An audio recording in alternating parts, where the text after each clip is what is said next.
Ok, vamos abrir aqui a sala para todos.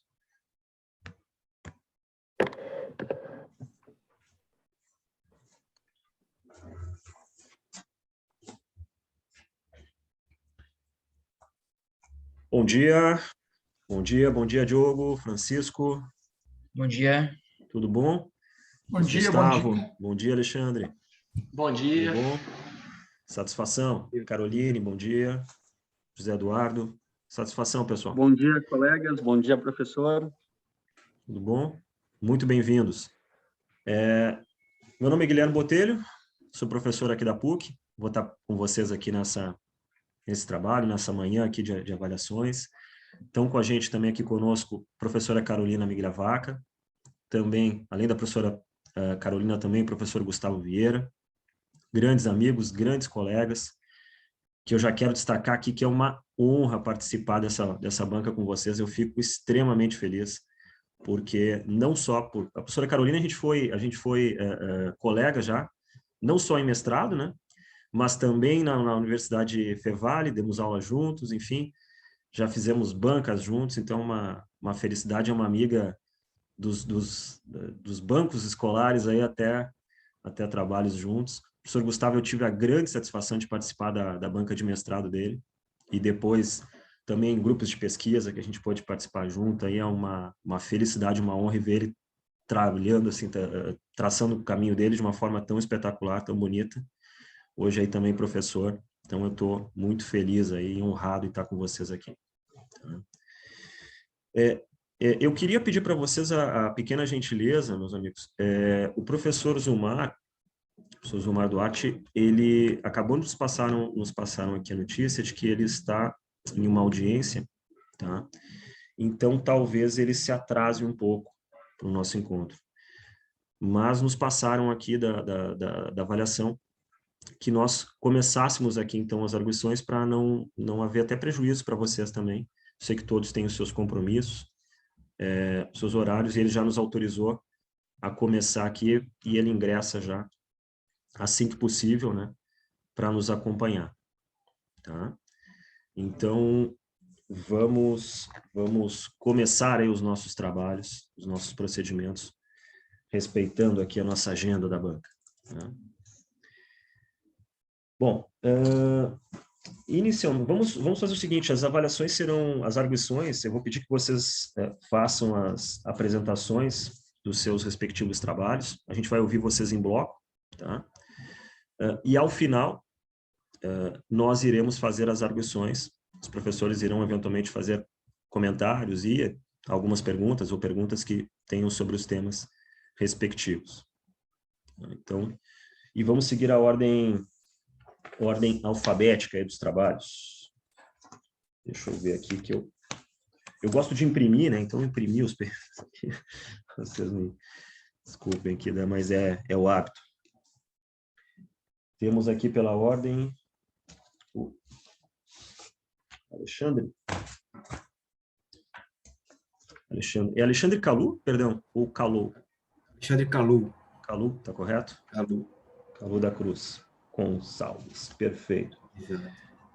Alexandre, eu vou então começar por ti. Tu apresentou o paper sobre sistema tarifário, a prova legal na perspectiva do direito processual civil brasileiro. Eu vou pedir, Alexandre, que tu cuide o tempo, tá? De 10 minutos para essa apresentação do teu tema. Lembrando, tá? Inicialmente, nós iremos ouvir vocês, depois arguições,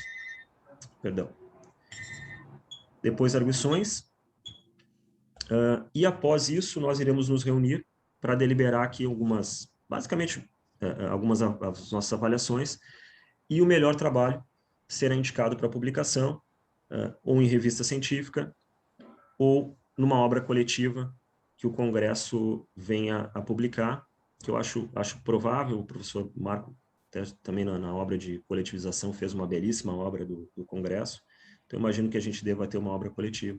Então, o melhor trabalho será indicado.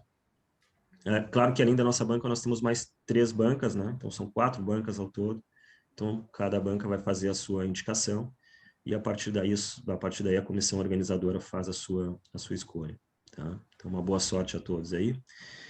Bom, Alexandre, meu amigo, tens a palavra e vamos ouvi-lo com atenção. Bom dia a todos. Posso apresentar? Eu preparei um slidezinho aqui Claro, simples. deixa eu ver aqui se eu liberei.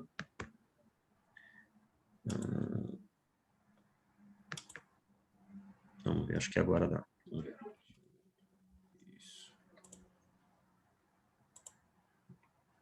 Estão conseguindo ver? Sim. Pronto, vou iniciar o tempo aqui só para... Bom, é um prazer enorme estar aqui com vocês. Faço os meus cumprimentos à excelentíssima banca examinadora. Registro meu agradecimento a toda a comissão organizadora desse belíssimo evento. E o meu trabalho é sobre o sistema tarifário, a prova legal na perspectiva do direito processual civil brasileiro. Foi feito, portanto, um bosquejo sobre essa metodologia nos códigos processuais civis na realidade histórica brasileira. Então, eu estipulei como objetivo geral identificar a aplicação desse modelo no Brasil, bem como as suas reminiscências, e especificamente estudar os contornos do sistema tarifário de avaliação das provas ao longo da evolução do modelo processual civil brasileiro, determinar como ocorreu a superação do sistema no direito processual civil brasileiro e identificar possíveis reminiscências. Para tanto, a metodologia aplicada foi uma construção histórica investigativa, através da análise dos códigos processuais civis que vigoraram no Brasil, bem como, por óbvio, o atual ordenamento. Então, portanto, uma pesquisa de cunho exploratório descritiva, a partir do levantamento desses documentos, quais sejam o Regulamento 737 de 1850, os Códigos Processuais Civis Estaduais da Bahia, Paraná, Minas Gerais e Distrito Federal e os unitários de 39, 73 e 2015. Antes de avançarmos, é imprescindível e oportuna uma revisão, ainda que muito sucinta, sobre o que seria o sistema tarifário da prova legal. Né? Foi uma técnica que perdurou por muitos séculos nos sistemas de civil law e estruturava-se na aplicação de regras que estabeleciam a priori, ou seja, predeterminavam, o valor probatório de diversos meios de prova. Então, ao juiz não havia discricionariedade na valoração da prova. Sua tarefa era tão somente somar os valores das provas positivas e negativas relativas a cada fato mediante um cálculo algébrico. E a decisão seria designadamente o resultado dessa operação. Então, essa concepção ela baseava-se em diversas culturas, em diversas premissas culturais, entre elas eu destaquei aqui o pensamento filosófico escolástico e, posteriormente, o racionalismo humanístico com suas tentativas de oferecer uma estrutura lógica e matemática formal à valoração da prova. E agora, seguindo para a análise dos ordenamentos, o Regulamento 737 de 1850, que foi considerado o primeiro Código Processual Civil brasileiro, porque antes éramos regidos pelas ordenações, e então ele destaca uma influência da sistemática aplicada pelas ordenações, que, por sua vez, empregou um formalismo com a inegável presença do sistema da tarifa legal das provas. Então, nas ordenações filipinas, o sistema da tarifa legal das provas estava vivíssimo. Então, o Regulamento 737 ele não vai impor profundas mudanças na tarefa probatória. Sua principal inovação foi sobre a sistematização do procedimento, né, que ele dividiu em três partes, da citação à sentença, da execução e dos recursos. Mas eu trouxe dois artigos aqui que podemos ver como era tratada a matéria probatória. Né? No 231, por exemplo, que julgando o juiz que a causa se acha em estado de ser decidida, dará sua sentença definitiva segundo o que for provado nos autos. Então, nós vemos aqui que o legislador impôs uma limitação na atividade cognitiva do juiz. Né? No artigo 182, a gente vê que é inadmissível a prova testemunhal nos contratos que excedem o valor de R$400. Então, também podemos ver em determinados momentos do Código que o legislador deu predileção à modalidade de prova documental. E aí vem a nossa Constituição de 1891, né, que impôs o sistema republicano no Brasil, e no tocante ao processo civil, processo judicial, ela prevê a autonomia dos estados para tratarem da matéria processual. né? E com isso surgem diversos códigos de processo civil, o que a doutrina chamou comumente de pluralização processual. E entre esses códigos, nós estudamos o Código da Bahia, Gerais e Distrito Federal. Começando pelo primeiro código que entrou em vigor, que foi o, perdão, pulei um slide, que foi o da Bahia, em 1915, a Lei 1121. Foi curioso porque, apesar de ter sido o código mais recente após o Regulamento 737, o legislador infraconstitucional, dotado de sua competência democrática, já impôs um certo distanciamento das ideias empregadas pelo sistema tarifário, ao passo que ele concedeu ao juiz liberdade na atividade judicial cognitiva não vista antes. Na mesma ótica substancial e funcional, substancialista e funcional, caminhou o CPC do Paraná, em 1920.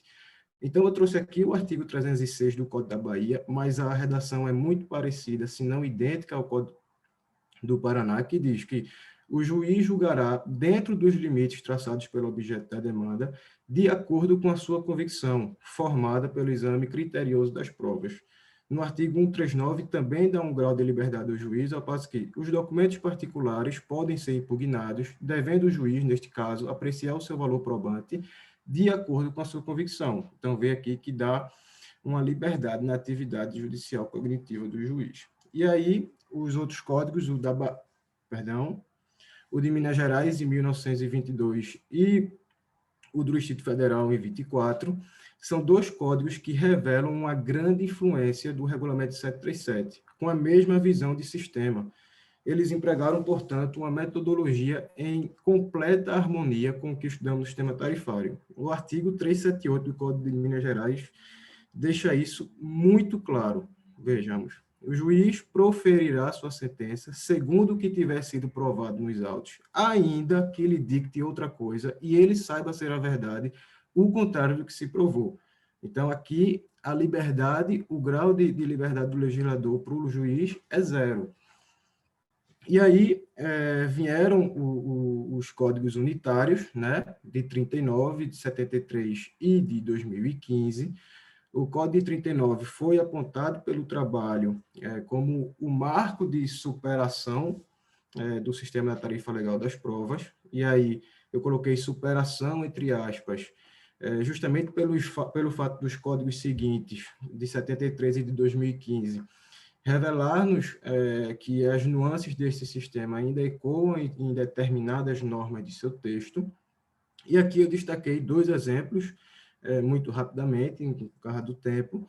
No de 73, que a gente consegue perceber uma predileção do legislador na modalidade documental, no artigo 400, inciso 1, que ele dispensa a prova testemunhal quando já provada por documento, e no 427, que dispensa a prova pericial quando a documental também foi suficiente.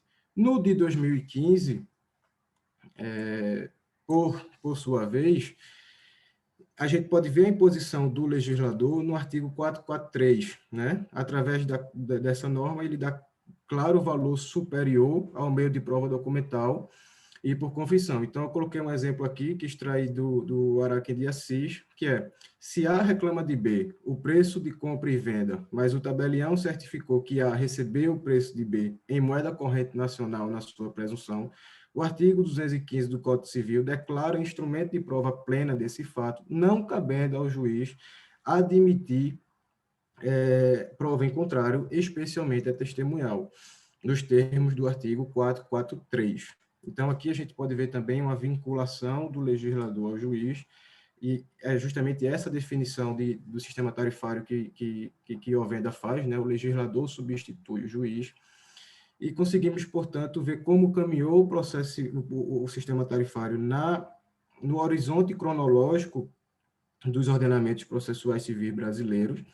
Sobretudo, no de 2015, no Chile, o Eduardo Paes vai falar sobre a livre apreciação temperada por prova legal, que justamente seria esses ecos ainda do sistema tarifário na nossa legislação. Então, muito rapidamente, aqui eu encerro minha apresentação, agradeço a atenção de todos, da Banca Examinadora, e muito obrigado pela oportunidade, foi um prazer enorme. prazer foi todo nosso, Alexandre.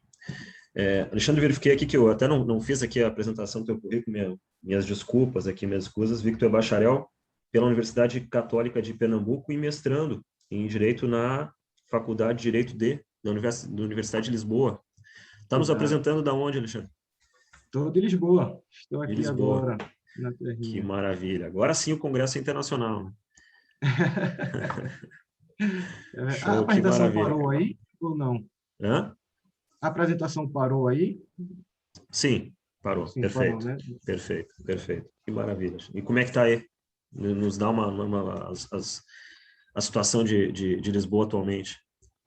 Aqui está sendo uma experiência fantástica. Cheguei há 2 meses, o meu mestrado é em constitucional, então, enfim, estou com excelentes professores, está sendo uma experiência muito difícil, muito desafiadora, mas ao mesmo tempo também muito rica, um aprendizado imensurável.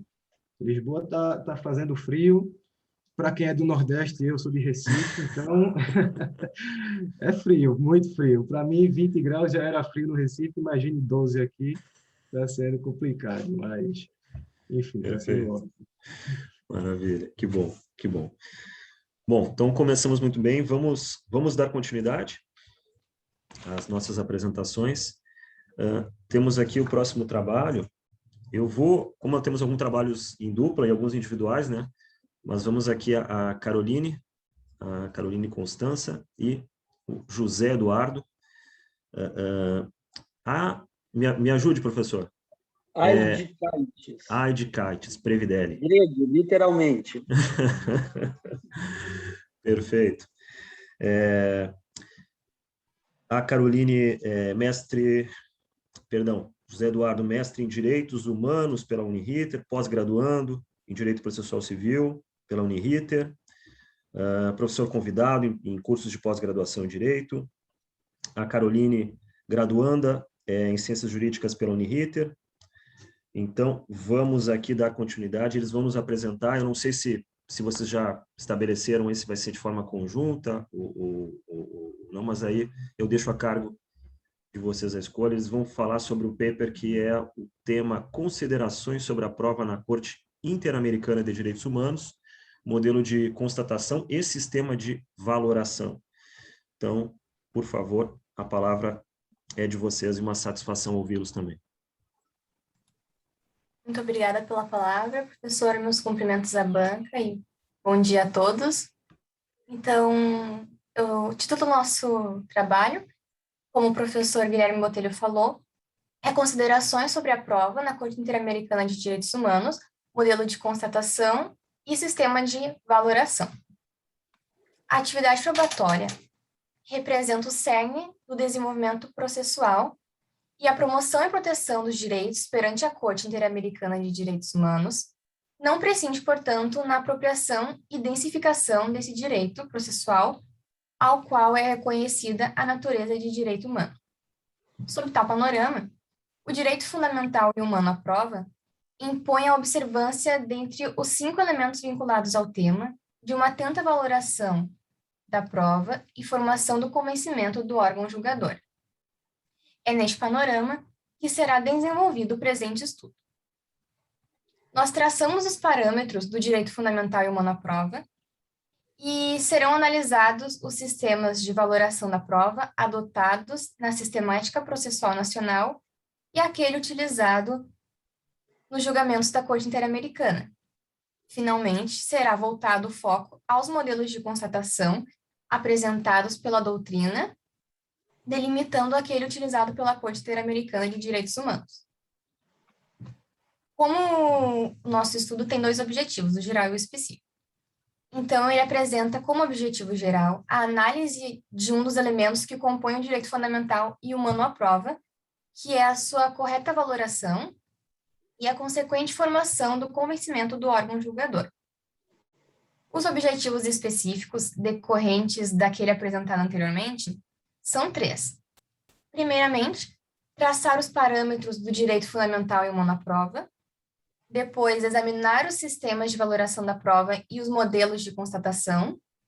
E analisar quais os critérios de valoração à prova e o modelo de constatação aplicados nos julgamentos da Corte Interamericana de Direitos Humanos. Na perspectiva metodológica, destaca-se o uso do método indutivo, a partir de pesquisa exploratória bibliográfica em doutrina nacional e internacional, legislação pertinente e jurisprudência, especialmente da Corte Interamericana de Direitos Humanos.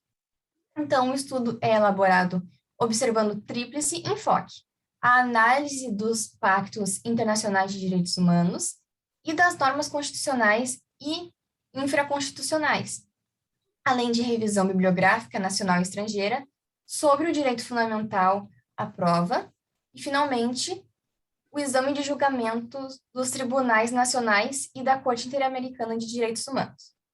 Agora eu passo a palavra para o Eduardo, que vai dar continuação na nossa apresentação. Bom dia a todos e todas. Minha saudação especial aos professores e professora integrantes da comissão avaliadora.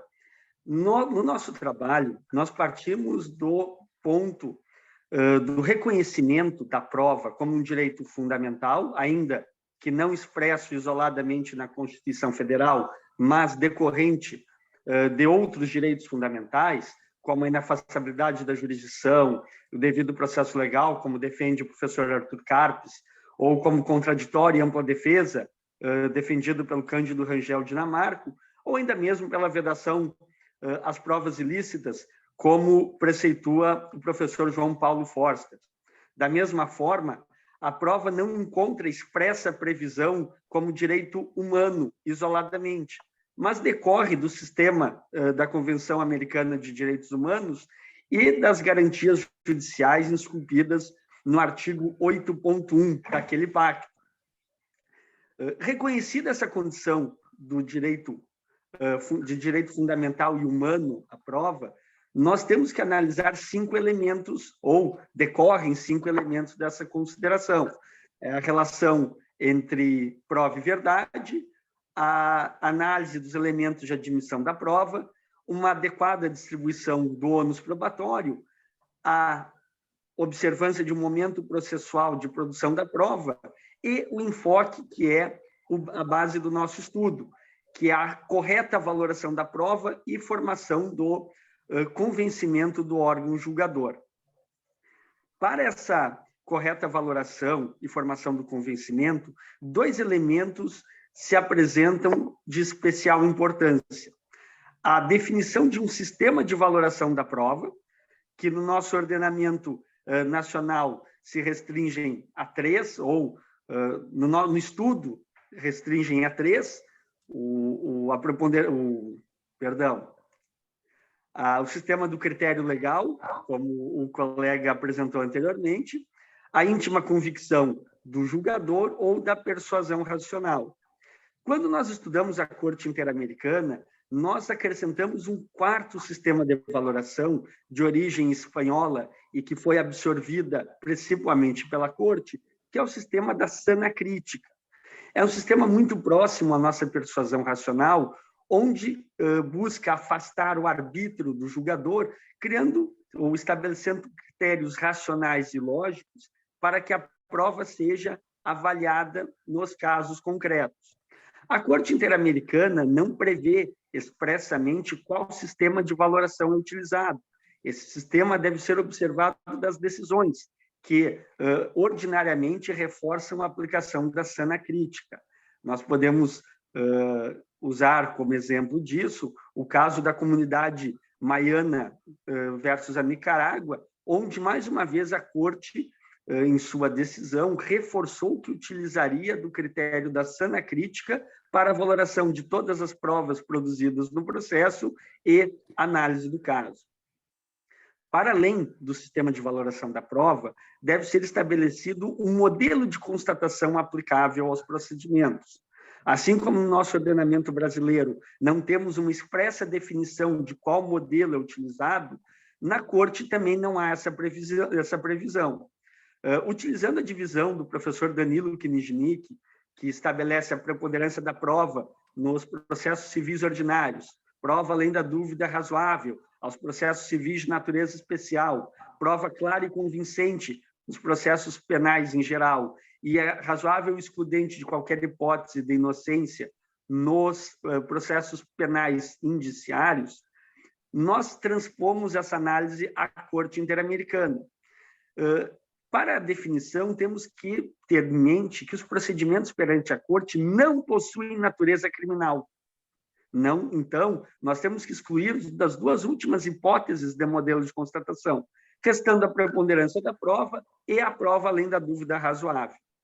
Nesse sentido, a Corte Interamericana, ainda que alterne em sistemas de constatação, nesses dois sistemas, como nós podemos ver no caso Loiasa versus Peru, onde adotou a probabilidade prevalente, ou no Apix e outros versus Venezuela, onde se inclinou a prova clara e convincente, nós temos analisado ou temos observado que, preponderantemente, a Corte Interamericana, prevendo ou pretendendo uma maior promoção e proteção dos direitos humanos, adota regularmente a preponderância da prova, onde, havendo a mínima prova mais robusta de que houve determinada violação a um ou diversos direitos humanos, ela acolhe as alegações e, assim,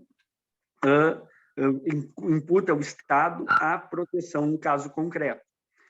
Com isso, professores e professora, buscando não estender a apresentação a muito, podemos concluir que, numa sistemática interamericana de proteção dos direitos humanos estabelecida pela Corte Interamericana, a valoração da prova e a formação do convencimento do órgão julgador tem sempre em vista a melhor ou a facilitação da proteção desses direitos invocados.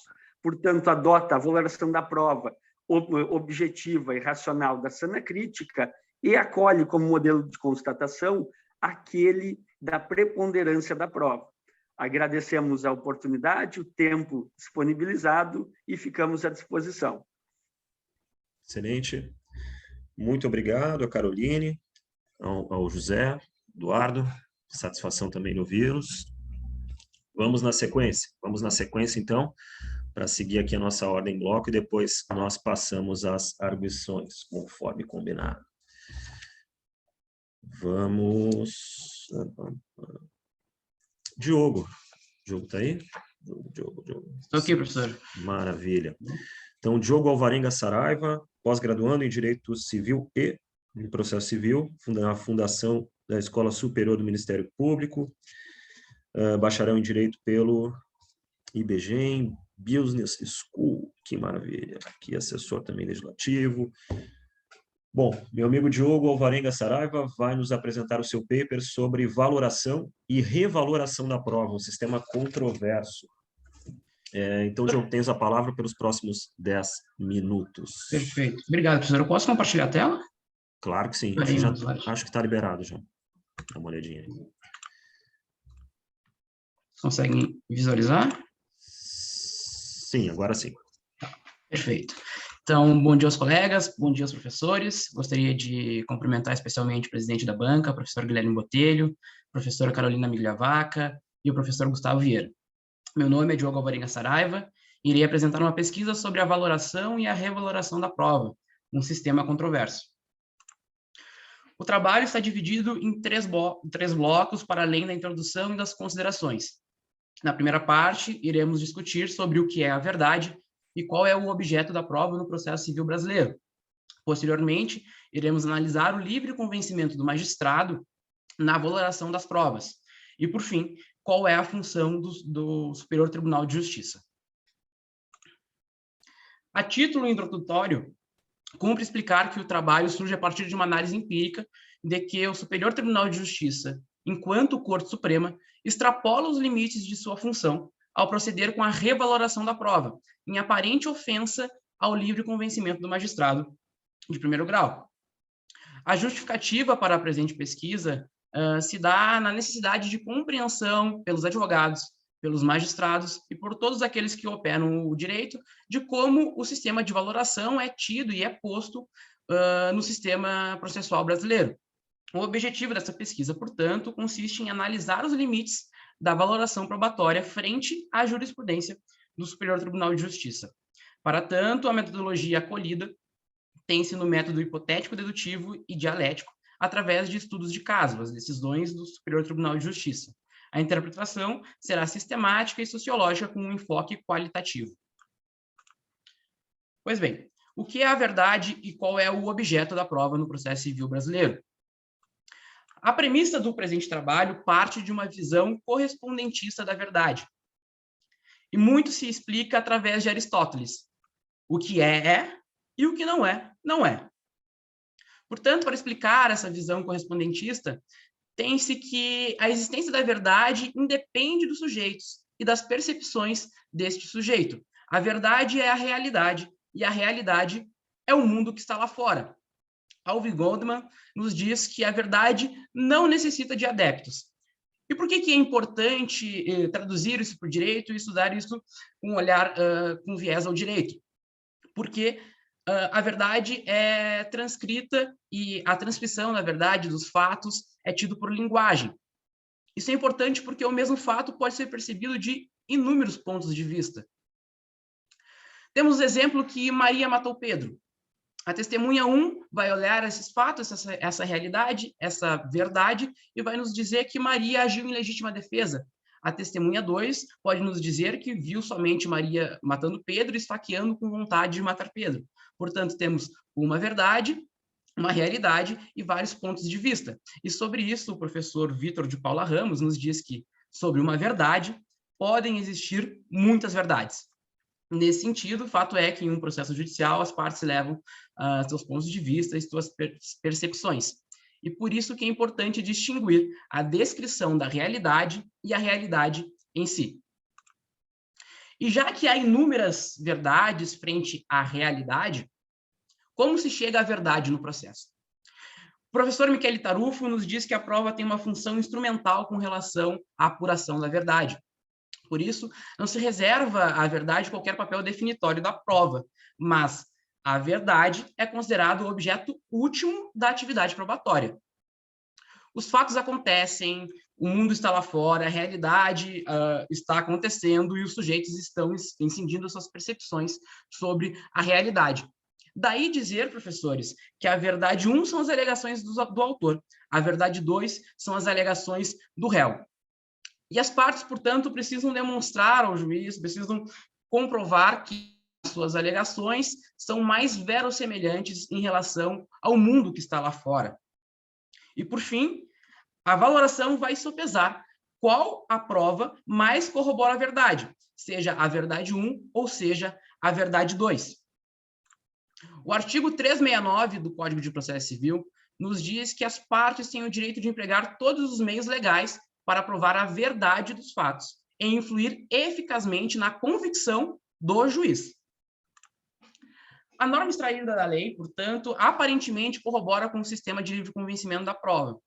Isso é, de acordo com a jurisprudência do STJ, que se vai aqui exemplificada através de decisão proferida pela ministra Nancy Andrighi, o juiz é o destinatário da prova, em atenção aos princípios do livre convencimento e da livre apreciação da prova, o que leva a crer que a descrição de significado à lei coincide com a sua redação. Nesse sentido, portanto, tem-se que o juiz é o destinatário da prova, isso é, o magistrado buscará elementos que corroborem a verdade 1 ou a verdade 2. Nesse ponto, cumpre lembrar que a verdade não precisa de adeptos. No entanto, como qualquer ser humano, o magistrado não está livre de crenças, preconceitos, preconcepções sobre fatos, acontecimentos. E nada obstante, ainda que uma verdade seja mais palatável ao magistrado, isso não a torna mais nem menos verdadeira. Isso porque, como ocorre notadamente na ciência, a investigação, a análise, a pesquisa, o maior nível de evidência pode demonstrar que algo até então tido como verdadeiro, no fim, é falso.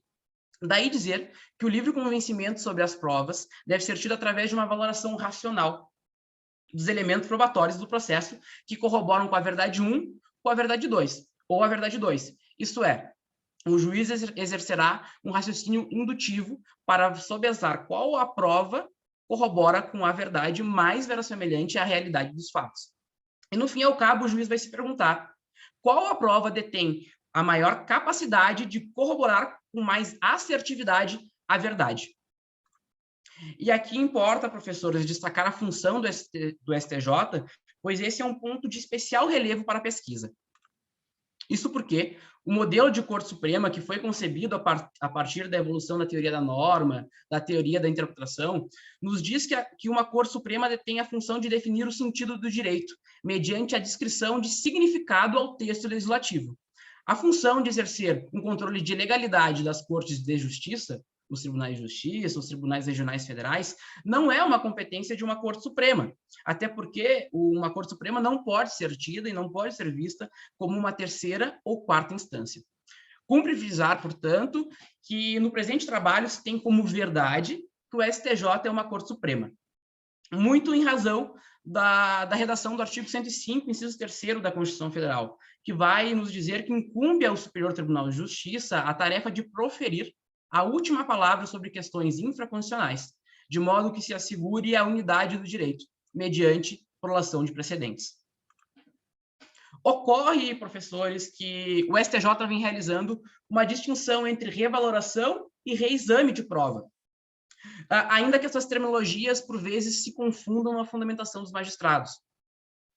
A revaloração para o STJ, em regra, se destina ao valor jurídico da prova, enquanto o reexame de prova serve para reinterpretar o substrato probatório. Ou seja, assim sendo, a revaloração ela supera a súmula 7, enquanto o reexame encontraria a óbice na súmula 7. Daí a pergunta que norteia o presente trabalho. O Superior Tribunal de Justiça impõe limites à livre valoração da prova pelo magistrado de primeiro grau? Portanto, a título de considerações finais, a presente pesquisa parte das premissas que o objeto da prova é o descobrimento da verdade, mais próxima da realidade, que o juiz é o destinatário final da prova e deve valorar as provas racionalmente, bem como se tem como premissa que o STJ é uma Corte Suprema. E assim sendo, chega-se às conclusões que o STJ se vale da revaloração para efetivamente reexaminar as provas valoradas e corroboradas pelo magistrado de piso. Igualmente, se tem que o STJ tem extrapolado os limites de sua competência, ao passo que tem analisado questões de fato, em ofensa à própria súmula 7. Portanto, encerrando a minha apresentação, gostaria de desejar agradecer a atenção de todos, bem como me colocar à disposição para eventuais questionamentos e sugestões para o desenvolvimento da pesquisa. E gostaria de encerrar esta citando o professor Ovidio Batista, que em seu livro Processo e Teologia assevera que devemos buscar alternativas sem, no entanto, perder de vista o problema fundamental enfrentado pela jurisdição estatal. O pensamento dogmático é incapaz de fornecer esse diagnóstico, assim como se mostrará sempre disposto a realizar reformas sem antes investigar as causas que as tornem indispensáveis. Também não terá remorso em sepultar o moribundo, mesmo que ele ainda tenha cura. Muito obrigado pela atenção.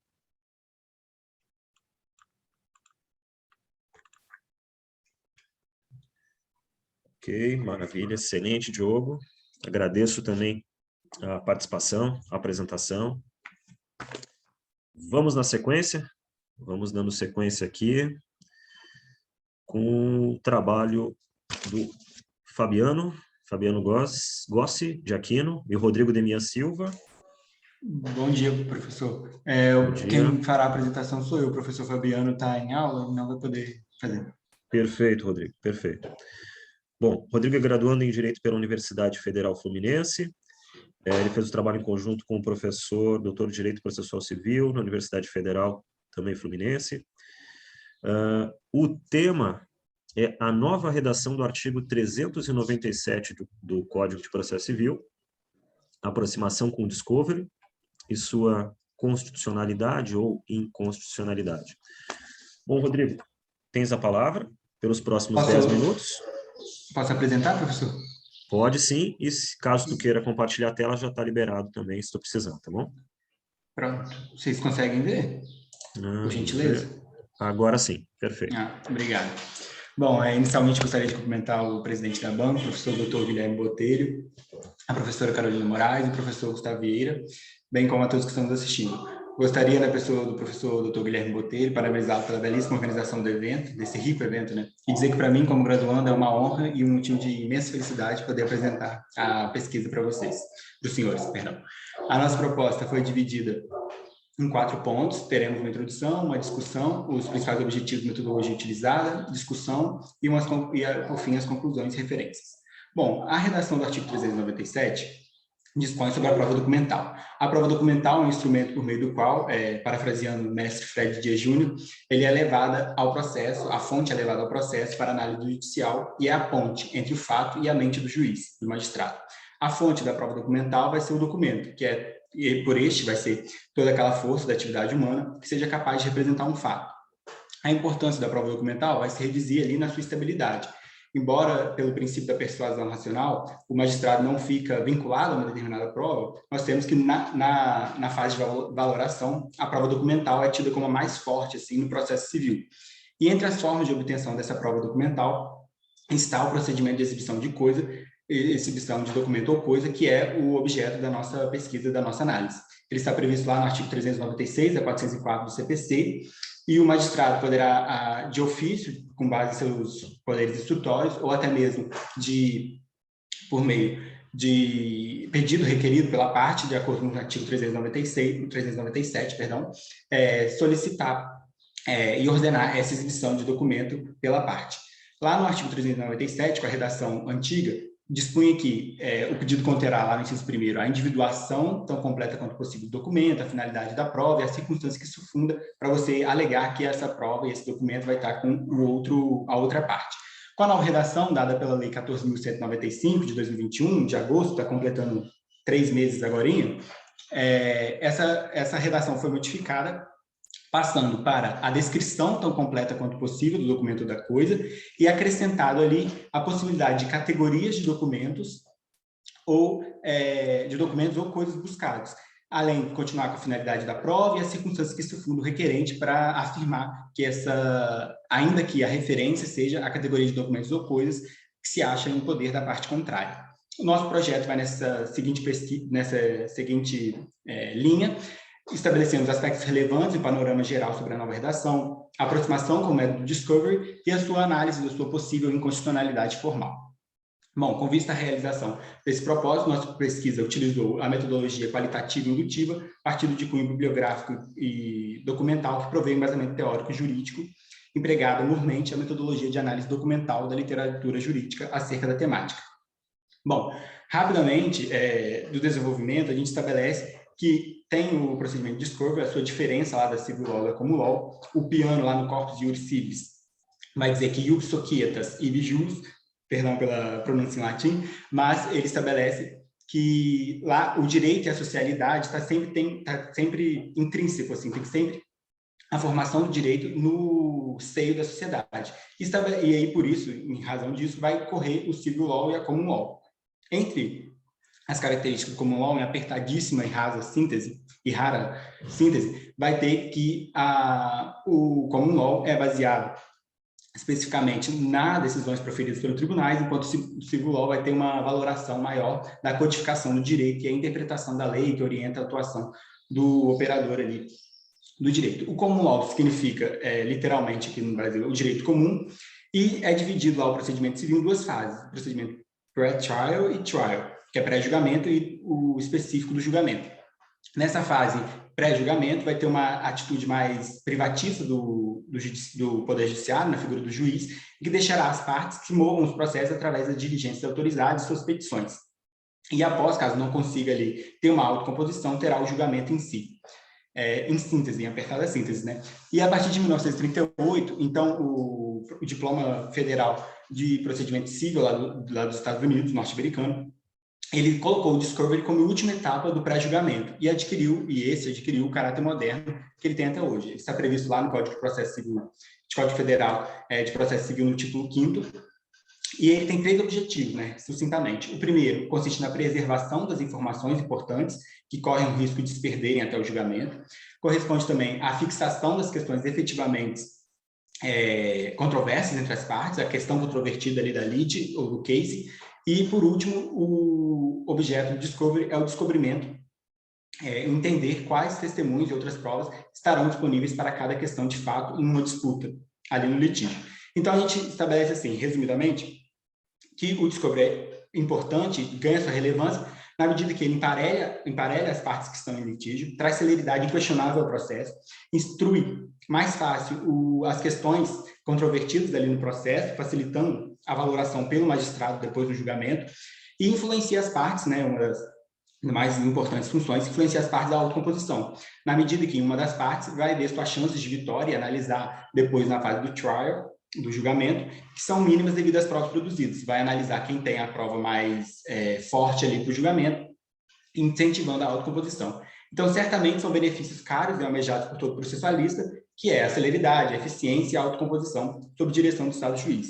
Com essa ampliação lá na redação, conforme a gente analisou, a gente tem que seria uma aproximação, uma sinalização de aproximação com o procedimento de discovery da redação do artigo 397. Isso já vinha sendo trabalhado no seio acadêmico com a ação de produção de prova antecipada, já trabalhava essa aproximação do discovery, e nós acreditamos que com essa nova redação tem uma aproximação mais efetiva e mais delimitada ali.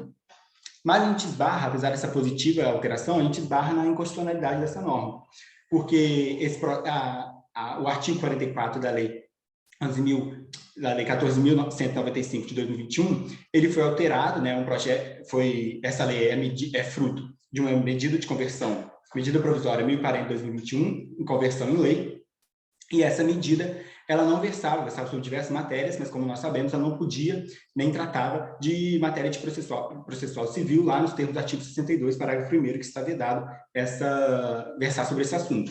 E aí foi colocado nesse artigo 44, alterou 7 artigos do Código de Processo Civil, sem afinidade, sem pertinência, sem nenhuma conexão com o tema da medida provisória. A gente tem essa prática chamada de contrabando legislativo pelo Supremo Tribunal Federal. Em sede parlamentar, ela era denominada pelo saudoso deputado Ulisses Guimarães, em que dizia que é um jabuti, é chamado de jabuti esse método, que jabuti não sobe em árvore, e pelo que ele sabe, né, pelo que se ele está lá, ou foi enchente, ou foi mão de gente que colocou no projeto de lei. E aí a gente avança no seguinte sentido, na análise da jurisprudência do Supremo Tribunal Federal, na DI 5127, relatoria da eminente ministra Rosa Weber, em que diz que o Supremo Tribunal assentou o entendimento de que viola a Constituição, notadamente o princípio democrático devido ao processo legislativo, a prática de inserção, mediante emenda parlamentar no processo legislativo de conversão de medida provisória em lei, de matéria de conteúdos temáticos estranhos ao objeto originário da medida provisória. Isso por quê? 2 pontos em suma. Primeiro, porque aproveita o ritmo mais célere da conversão da medida provisória em lei. Em segundo, porque evidencia uma violação ali do direito fundamental ao devido processo legislativo. E esse julgamento foi um julgamento alerta, né, como é denominado na teoria dos precedentes, em que o Supremo Tribunal cientificou o Poder Judiciário de haver assentado o entendimento de que as leis, a partir dali, com efeito ex nunc, ou seja, para frente, posterior, terão declarado sua inconstitucionalidade. Só que, em atenção ao princípio da segurança jurídica, se manteve rígidas as normas até ali, fruto dessa conversão, vigentes e sem ser declarado sua inconstitucionalidade. Bom, aí como conclusão nós temos que, embora seja positiva essa alteração, essa nova redação e essa ampliação do procedimento do direito probatório no cabimento de procedimento de exibição de documento ou coisa, resta saber como a jurisprudência vai se posicionar acerca desse tema, tanto como na interpretação do artigo 397, assim como na sua possível inconstitucionalidade formal. A gente tem que é positivo, pois tem uma maior possibilidade de acesso de documentação à coisa, e com maior acesso à documentação à coisa, a gente tem, como via de consequência, maior acesso à justiça, que antes era muito restritivo esse procedimento. E até porque, em síntese mesmo, a parte só vai conseguir saber o que quer nesse procedimento de exibição de documento ou coisa após ter o acesso ao documento ou coisa. Antigamente tinha esse paradoxo que a parte tinha que pedir antes de ver o que tinha ali no documento. Então, ficava até difícil para a gente formar um litígio, uma demanda ali. A gente ressalta a importância dela no alargamento do escopo da ação da produção antecipada de prova, que essa produção poderá justificar ou até mesmo evitar o ajuizamento da ação pretendida como uma técnica eficiente à contestação da litigiosidade, que é o que nós buscamos. Então, respondendo ao nosso problema nuclear da nossa pesquisa, nós temos que é uma alteração positiva, que ela traz um avanço, sim, ao procedimento de exibição de documento ou coisa, mas resta, infelizmente, pela provável inconstitucionalidade formal deste artigo 44 da Lei 14.195 de 2021, que altera o 397, à luz do entendimento firmado na ADI, ora vista pelo Supremo Tribunal Federal. Bom, esse é as linhas gerais, nossa pesquisa e nosso projeto, nosso trabalho. Eu agradeço demais a oportunidade e boto à disposição para eventuais indagações. Muito obrigado. Excelente, Rodrigo. Nós que agradecemos a participação. Vamos aqui na sequência. Nosso último trabalho da manhã, do Francisco Rabelo Dourado de Andrade e Luiz Gustavo Reis Mundim.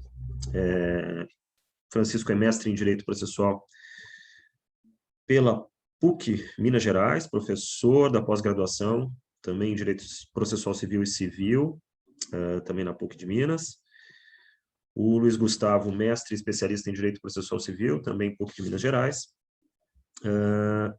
E eles vão nos apresentar o seu paper sobre as regras de experiência do julgador e o problema da indução no Código de Processo Civil. Bom, meus amigos, vocês têm a palavra pelos próximos 10 minutos. Também uma satisfação poder ouvi-los aqui nesta manhã. Bom dia a todos. Primeiramente, é uma honra estar participando aqui do Congresso de Direito Probatório, congresso tão organizado e completo na temática. Cumprimento a banca dos avaliadores na pessoa do professor Guilherme Botelho e os demais colegas também já parabenizando pelas apresentações.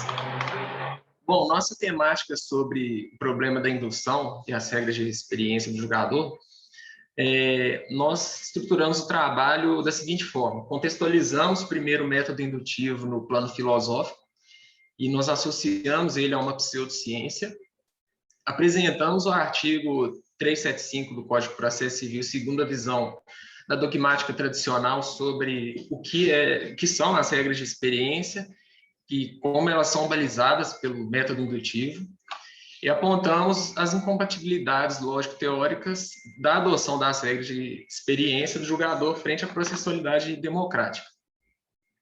E, para tanto, nós utilizamos um método hipotético dedutivo a partir de uma pesquisa bibliográfica e demarcamos a pesquisa pelos marcos teóricos do racionalismo crítico do Karl Popper e da teoria neocionalista do processo proposta pelo professor Rosemiro Pereira Leal. Bom, a indução, quando iniciamos o trabalho fazendo essa contextualização, é um problema filosófico muito estudado pelo próprio Karl Popper. O método indutivo ele parte de observações dos fatos, dos acontecimentos, da natureza, dos fenômenos, da experiência, para poder se chegar a enunciados universais como hipóteses ou teorias. Então, parte de uma regularidade que ela é observável e vai se tornando uma verdade universal. Então, o método indutivo ele tem uma crença nas repetições e nas regularidades dos fenômenos. Por exemplo, o Sol nasce toda manhã, então concluímos que o Sol vai nascer amanhã de manhã. Ou partimos de uma observação que todos os cisnes são brancos, porque a gente só vê cisne branco. Então concluímos que todos os cisnes são da cor branca. Contudo, o método indutivo ele apresenta alguns problemas, e por isso Popper o coloca como pseudociência, e nós também seguimos essa linha, porque o método ele é fechado, ele é insuscetível à crítica, a questionamento, não é refutável, porque parte de um enunciado singular e não universal. Então, há uma possibilidade grande de falhas e de erros no método indutivo. Por exemplo, a questão do Sol nascer toda manhã, lá na Noruega tem a questão do Sol da meia-noite. Então, um próprio fenômeno natural já refuta essa ideia. E a gente pode partir de uma observação de que todos os cisnes são brancos, mas eventualmente apareceu um cisne negro. Então, o método indutivo tem essa falha e ele impede, né, o questionamento por ser uma verdade única. Então, depois nós passamos a apresentar o que são as regras de experiência do julgador, né? As regras comuns, elas vão partir de observações do dia a dia por meio da indução.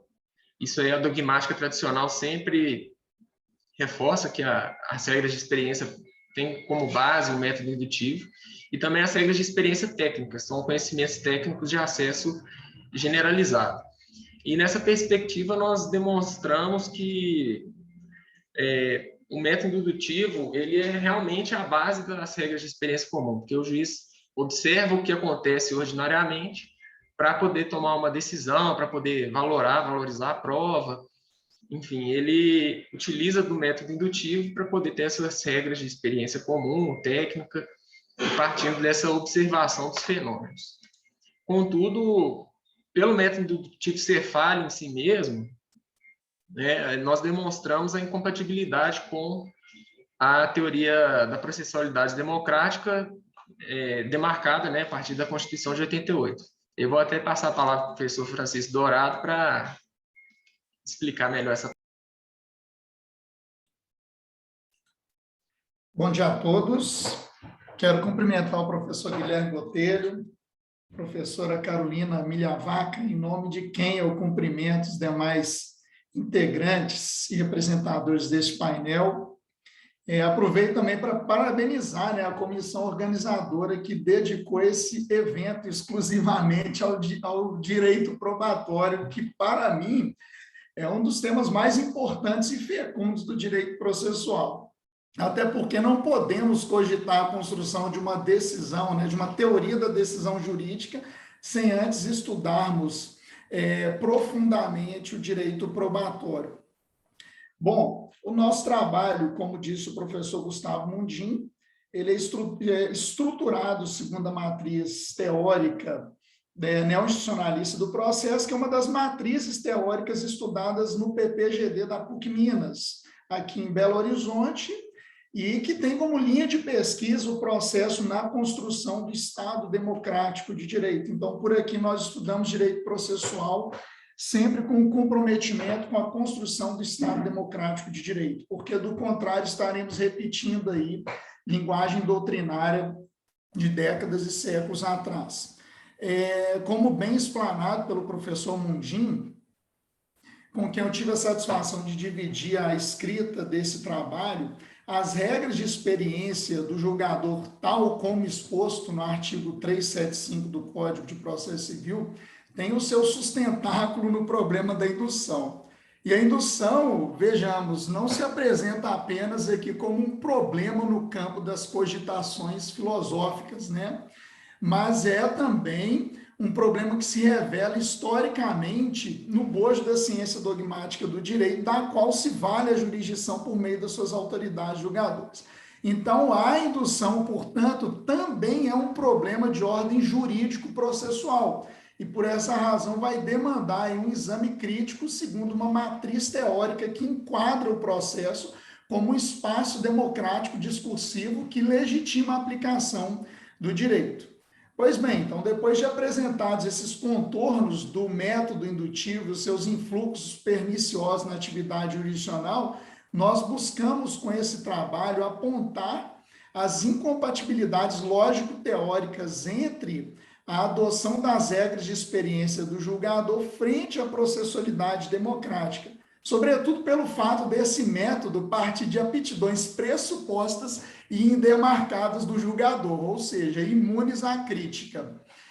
O artigo 375, portanto, ele revela uma ausência de democraticidade, né? E essa ausência de democraticidade da própria lógica instrumentalista, na medida em que promove uma abertura sem demarcação para uma atuação ampla e ativa do juiz no procedimento, a favor do qual, para a busca da certeza ou da própria verdade, são atribuídos poderes discricionários e amplos critérios de produção e valoração da prova, além de garantir que o poder de iniciativa probatória é ex officio. Bom, é inegável que há um esforço muito grande dos processualistas brasileiros em esclarecer os contornos da aplicação das regras de experiência e das regras de experiência técnica. Contudo, mesmo assim, não conseguimos, né, nos descolar do decisionismo, do personalismo hermenêutico e do protagonismo judicial, que são marcas desse ultrapassado modelo social de processo que ainda se encontra alojado no sistema processual brasileiro. Esse CPC de 2015, além do artigo 375, tem outros exemplos clássicos da autorização legal para uma atuação judicial de forma indemarcada, como, por exemplo, o artigo 139, inciso 4º, né, que vai enquadrar a indução e outras medidas coercitivas, mandamentais subrogatórias na esfera da discricionariedade judicial. Observando, é importante, né, destacar aqui que essa mesma norma do artigo 375, que é praticamente ao 335 do CPC de 73, ela se mostra como um grande exemplo, né, de que essa matriz ideológica dogmática do instrumentalismo permanece no direito processual civil brasileiro, e ainda mais fortalecida com a entrega aos juízes do privilégio da livre interpretação, que chamamos aqui de personalismo hermenêutico, e da produção do direito na hipótese de vedação do non-liquid, sempre numa busca enigmática em nome da justiça ou da paz social, mesmo diante da completa incompatibilidade teórico-jurídica entre o anacrônico modelo social de processo com o paradigma de regência do Estado Democrático de Direito previsto e estabelecido no artigo 1º da Constituição Brasileira. Então, professores e professora, esse é um brevíssimo resumo do nosso trabalho e estamos aqui à disposição para questionamentos, indagações e os debates que forem necessários. Muito obrigado. Nós que agradecemos, Francisco, Luiz, Gustavo, uma satisfação também ouvi-los. Vamos, então, acho que podemos já de pronto passar as arguições. Professora Carolina, professor Gustavo, vamos pela ordem aí, primeiras damas? Vamos lá. Bom dia a todos. Bom, primeiro quero agradecer aqui esse espaço para participar de um evento tão importante. O professor Francisco bem apontou, né? Que tema maravilhoso para trabalharmos com exclusividade num congresso. E agradecer, então, ao professor Guilherme Botelho e ao professor Gustavo Vieira pela companhia aqui na nossa banca examinadora. Parabenizar o professor Guilherme pela organização e presidência da mesa e todos os integrantes, todos os trabalhos extremamente interessantes, né? Trazendo, inclusive, visões. Eu gosto muito de ver como eles são diferentes, né? Como eles são criativos, muito embora orbitem a respeito de uma mesma temática probatória. Eu fiz aqui anotações breves desde a primeira apresentação aqui, vou puxando aqui os PDFs dos trabalhos, onde eu fui fazendo anotações, para simplesmente fazer pequenos comentários, né, até para não tomar muito tempo aqui em relação à arguição. Então, o trabalho do Alexandre achei super interessante, o enfoque histórico, né? Gostei muito. Acho que a explicação aí do local onde ele se encontra, ele está no coração, né? Na Europa, em Lisboa, no coração histórico aí da nossa, enfim, do nosso ordenamento processual e de tantas outras áreas do direito. Então, achei muito legal esse enfoque histórico, porque a gente realmente só consegue explicar. O professor Daniel Mitidiero aqui, nosso processualista gaúcho, bem foca isso. A gente só consegue explicar onde a gente está se a gente olhar de onde a gente veio, né? Então, gostei muito do enfoque histórico. O trabalho do José Eduardo e da Caroline, deixa eu puxar aqui, muito criativo o recorte, né, da produção probatória, dos sistemas de aplicação probatória, de interpretação probatória na Corte Interamericana de Direitos Humanos, porque, de fato, é um ambiente onde a gente precisa, de alguma maneira, democratizar ou sistematizar diversos ordenamentos, né, variados aí, que acabam circulando por ali. Então, esse é um enfoque que eu, particularmente, eu nunca tinha visto em trabalho acadêmico e gostei muito da originalidade por isso. Gostei muito que vocês têm citado bastante os gaúchos, né? Eu anotei aqui o Danilo Kinigenic, o Arthur Carpes, o professor Araquém de Assis, o Ovídio Batista. Então, eu me senti bem lisonjeada aí pela reverência gaúcha. O Diogo apresentou a questão da valoração e revaloração de prova. Gostei muito, que eu me surpreendi positivamente na apresentação, quando ele fez aquele enfoque do subjetivismo do julgador na valoração, que eu gosto muito desse tema, inclusive temas tratados depois ali pelo Francisco e pelo Luiz, né? Pelos professores Francisco e Luiz, em relação às regras de experiência, que eu adoro. Então, eu gostei muito desse enfoque do realismo, né? Enfim, uma visão, uma ótica realista em relação ao subjetivismo que o julgador tem. Nós temos aqui na PUC a tese do professor Rafael Caselli Pereira, que fala muito sobre isso. Eu sugiro também, deixo aqui anotada uma sugestão para que se busque sobre esse tema, essa literatura. Deixa eu ver quem falta aqui. Na ordem, depois foi o professor Fabiano, né? E o Rodrigo.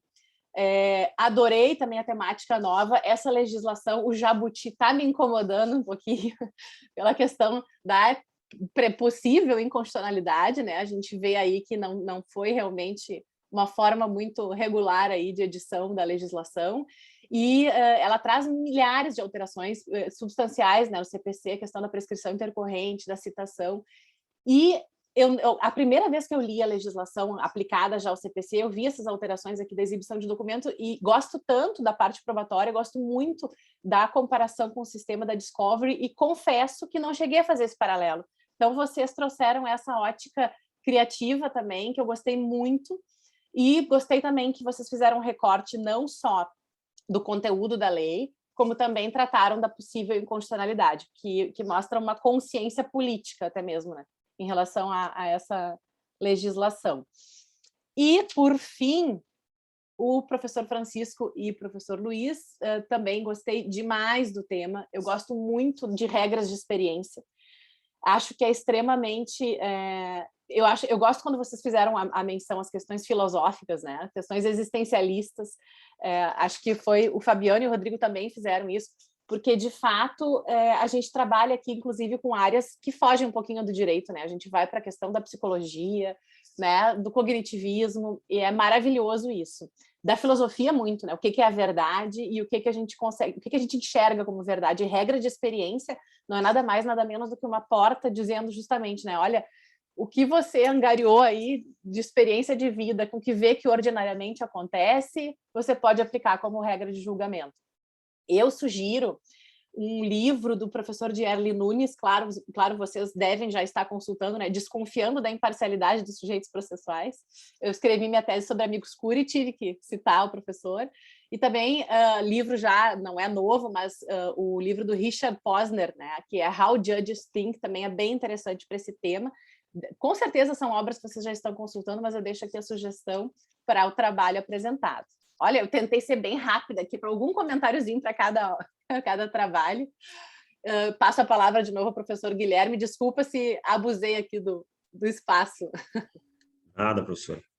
Sempre uma satisfação de ouvi-la. Poderia ficar mais por muito tempo aqui, acho que todos ficariam felizes em ouvi-la também. Professor Gustavo, também gostaria de passar aí as suas considerações, meu amigo.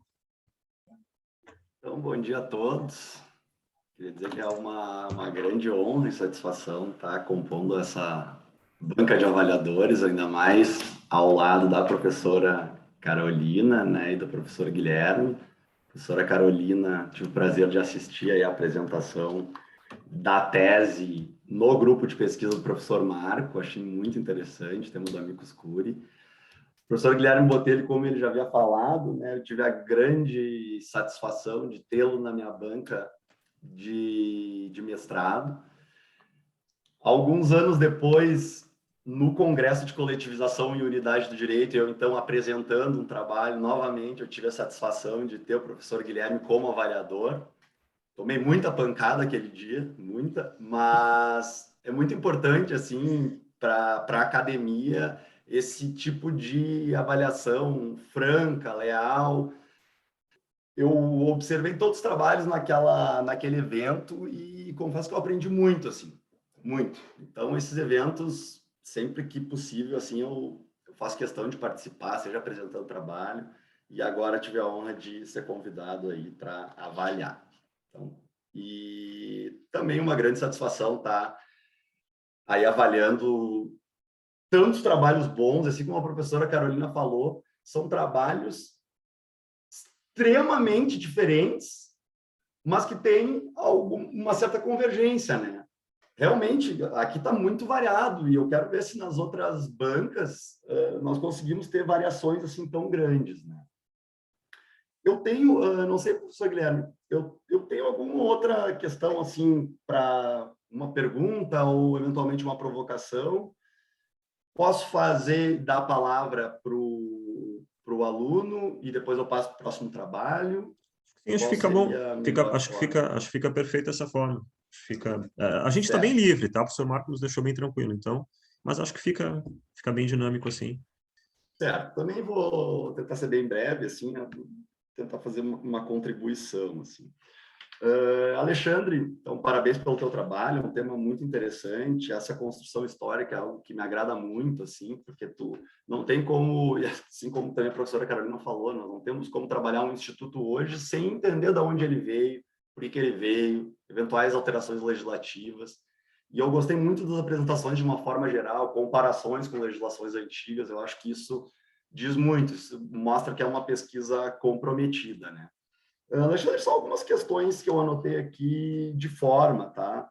Ali no início do teu trabalho, tu inicias com a letra Times, que é o do edital mesmo, e a letra ela acaba se desconfigurando ali, ela vira verdana no meio e depois volta, tá? Sem nenhum prejuízo, mas uma questão de forma mesmo, tá?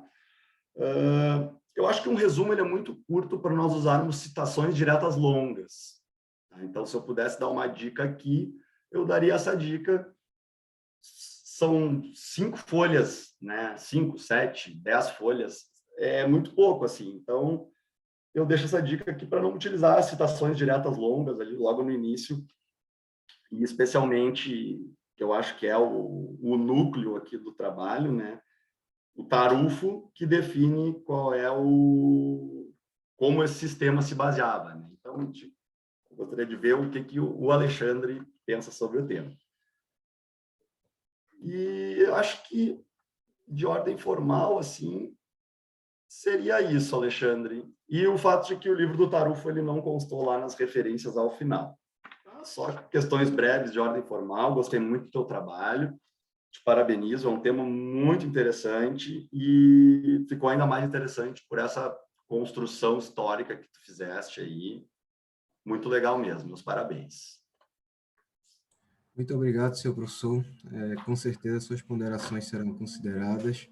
O que me inspirou nesse trabalho foi uma frase do Humberto Teodoro Júnior, que diz que o direito, seja do ponto de vista prático, político ou científico, é sempre um produto histórico e cultural, de sorte que as leis hoje vigentes correspondem ao resultado de uma longa experiência. Então, quando eu estudei esse tema na doutrina, eu senti uma lacuna muito grande aqui no direito brasileiro, sabe? A gente aborda como um sistema já superado, um sistema já que enfim, quase milenar, e eu senti falta de uma abordagem um pouco mais aprimorada e tive que partir para as leis para entender como funcionava. Então, enfim, foi uma construção que fiz por necessidade, mas muito obrigado por suas ponderações em termos formais. Com certeza foi um trabalho que eu fiz um pouco nas pressas, esse slide, o resumo, entreguei quase no último minuto e com certeza considerarei isso que o senhor falou. Obrigado. E desenvolve, né? Esse é um trabalho que vale a pena. A construção histórica, ela está ali, então acho que vale a pena desenvolver, né? E transformar em um artigo aí é sempre útil. Então, parabéns de novo, Alexandre. José Eduardo e a Caroline, parabenizo-os também, um trabalho muito interessante, assim como a professora Carolina falou. É um trabalho bem incomum, se tratando de academia, assim, né? E é um trabalho com muita consistência. O José Eduardo e a Caroline, eles já encontrei em congressos, seminários, enfim, especialmente aí vinculados ao grupo de pesquisa do professor Reich. Eu sei que eles fazem um trabalho muito bacana aí, em termos de pesquisa também com o professor Forster lá na Uniter.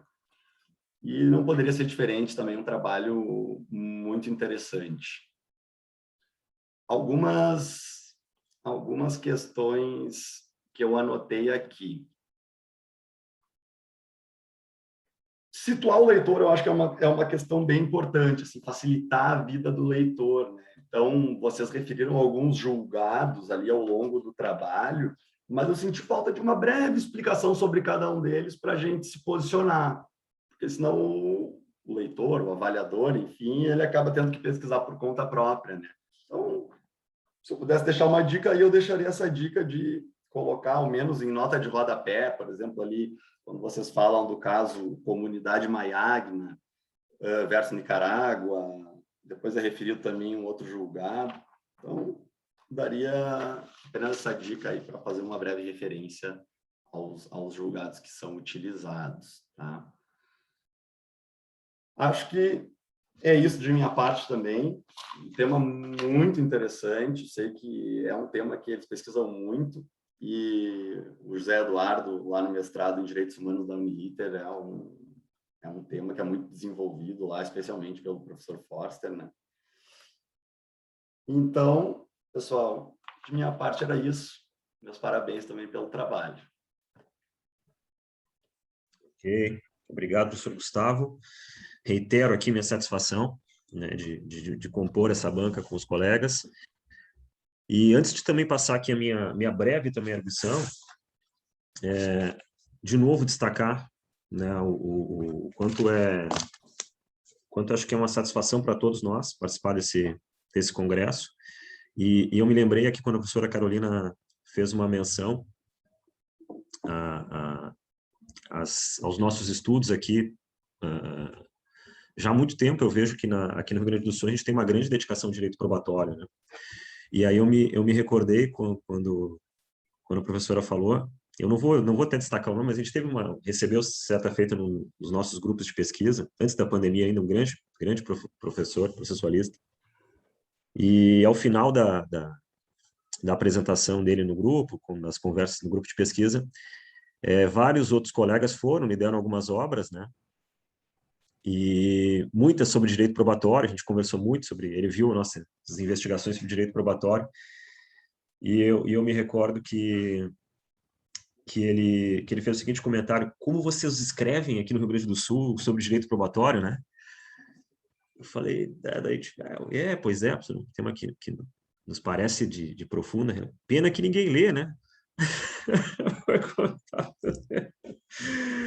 Pena que o pessoal não tem lido, mas vocês têm escrito boas coisas. Então, eu realmente me parece que é o tema, eu faço também minhas palavras da professora Carolina, também acho que outros colocaram. O direito probatório é a alma do processo, é absolutamente essencial, talvez seja o grande tema que a gente deveria, é um tema atemporal que tem que estar sempre sendo posto em xeque e sob novas perspectivas. Dito isso, também eu quero destacar o quanto eu gostei muito de todas as apresentações.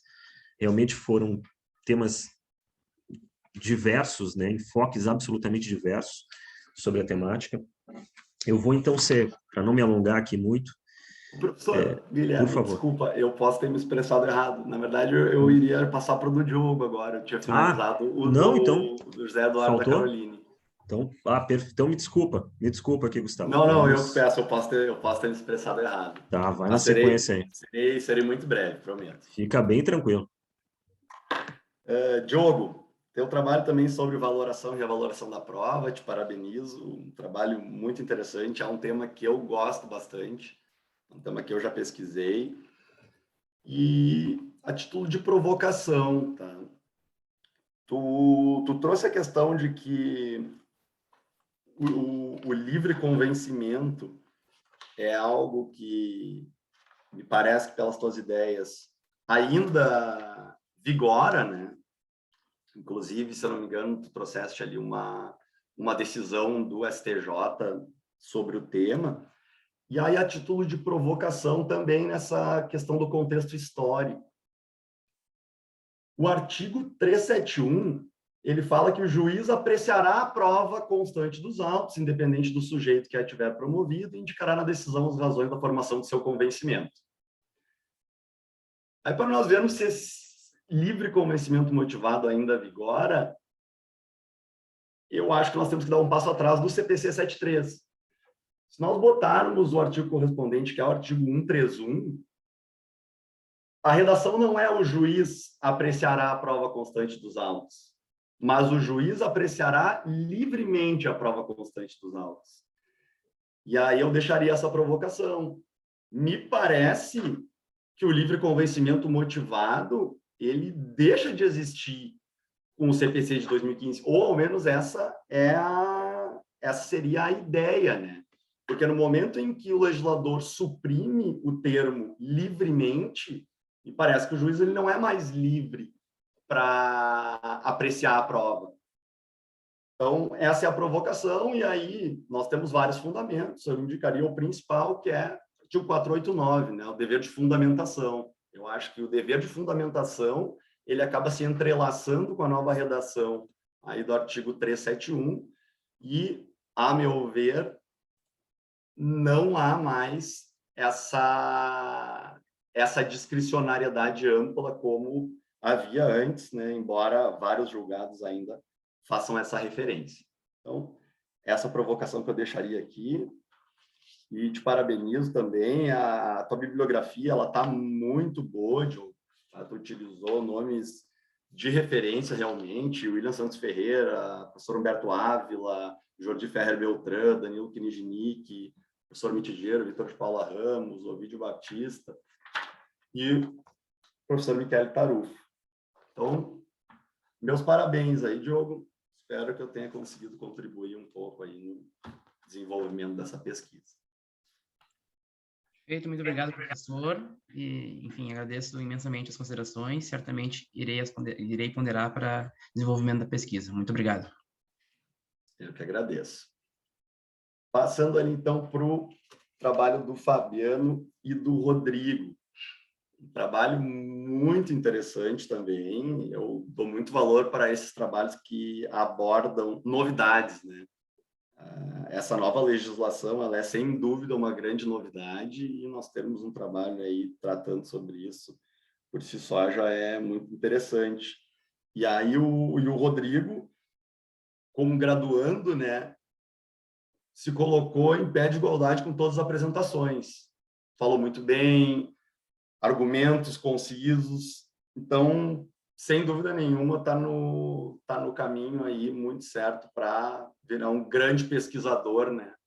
Que, sem dúvida, pesquisador tu já é, Rodrigo. Dá para ver aqui pelo trabalho, pela forma como tu apresentou. Então, realmente, eu gostei bastante da apresentação, tá? Deixa eu só ver aqui minhas anotações. A sugestão que eu te daria, Rodrigo, é mais ou menos no mesmo sentido do trabalho anterior, ali que eu passei para o Diogo, tá? Facilitar o trabalho do leitor. Eu senti falta de uma breve explicação introdutória sobre o Discovery, para situar o leitor e aí fazer o desenvolvimento, tá? Concordo contigo com essa questão da inconstitucionalidade, embora essa legislação ela realmente traga ferramentas importantes, né? Nós temos questões importantes, mas isso não tem como justificar a forma como essa nova legislação aí entrou em vigor, né? Então, essa seria a minha contribuição aí, espero ter conseguido ajudar um pouco, e meus parabéns aí novamente, Rodrigo. Muitíssimo obrigado, professor, e a professora Carolina também pelas palavras. Eu sinto, como eu disse, muito honrado apenas poder apresentar para vocês, para os senhores, e vou ponderar, sim, essa questão, apesar dessa possível constitucionalidade, né? O artigo lá 44, ele altera a citação, que está vinculada ali ao CNJ, então acho que essa decisão do Supremo a gente vai ter que analisar mais com calma, né? Porque o Supremo vai decidir, tendo em vista essas grandes alterações, assim, tão importantes, especialmente na citação e da exibição e documentou coisa. Mas muito obrigado, sou muito grato aos 3 avaliadores. E aí, passando para o último trabalho dos professores Francisco e Luiz Gustavo, também um trabalho muito interessante, me agrada muito esses trabalhos que entrelaçam filosofia com direito, né? Se todo mundo tivesse a consciência de uma pesquisa acadêmica de colocar questões filosóficas, eu acho que tudo seria diferente, né?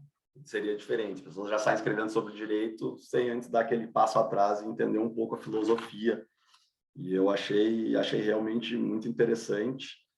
Ambos são associados pesquisadores aí do Instituto Popperiano de Estudos Jurídicos. Achei bem legal mesmo.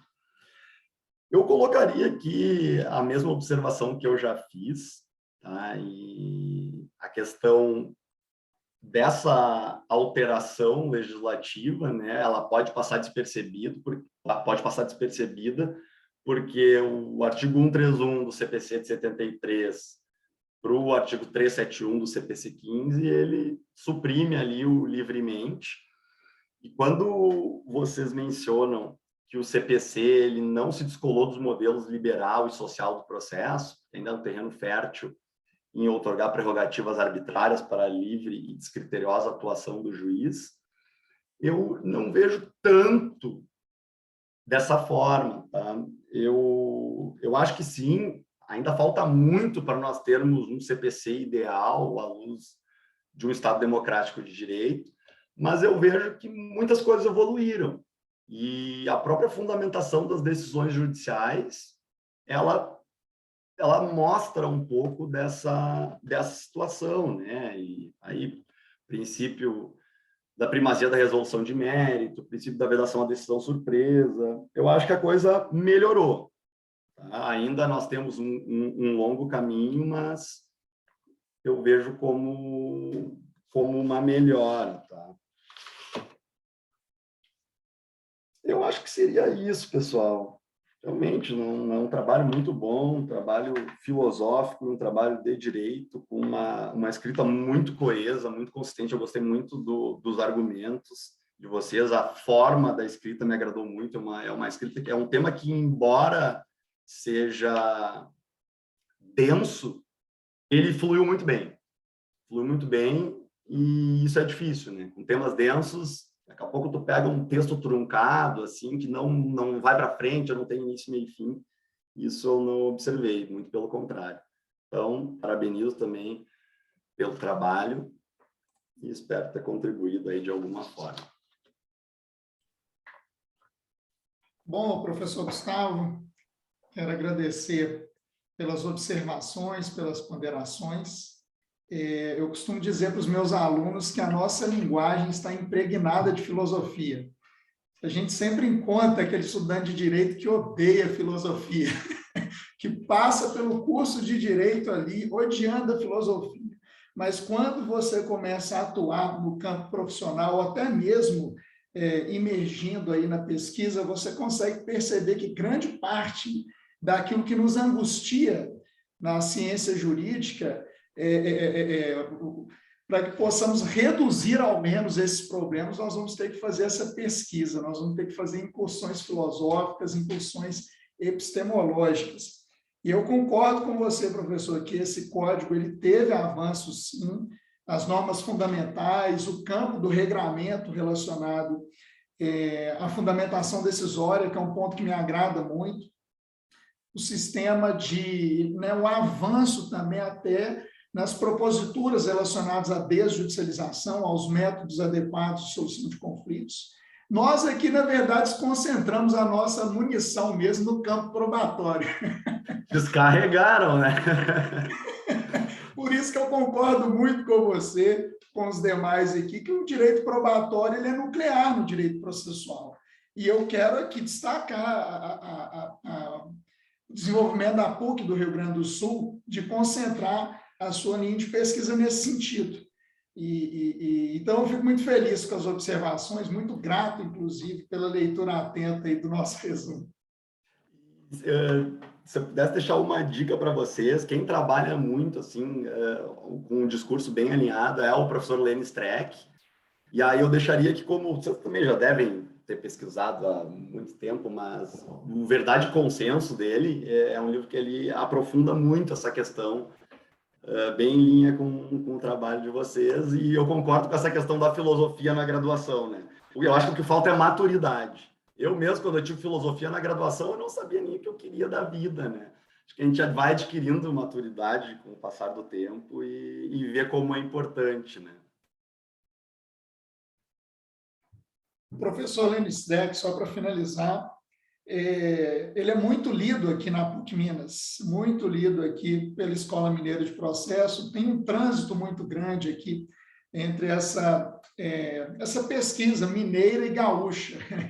Então, a gente gosta muito dele. O Verdade e Consenso, inclusive, está na bibliografia do artigo, né, que a gente pretende construir, mas é isso. Muito obrigado, professor. Okay. Agora sim, né, professor Gustavo? Minhas desculpas aqui pela falha. Tá? Vamos lá, então, na sequência aqui com a minha avaliação também. Pretendo ser breve. Tá?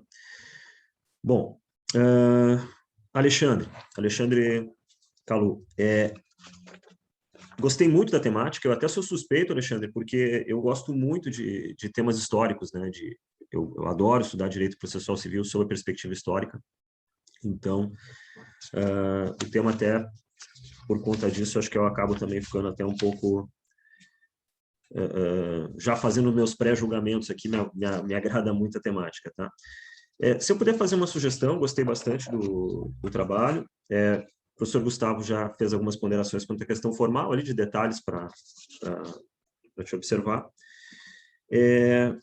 Eu vejo a temática aqui da seguinte forma, que eu vejo como um ponto que tu poderia talvez aprofundar aqui, enfim, na sequência do teu estudo aqui da investigação.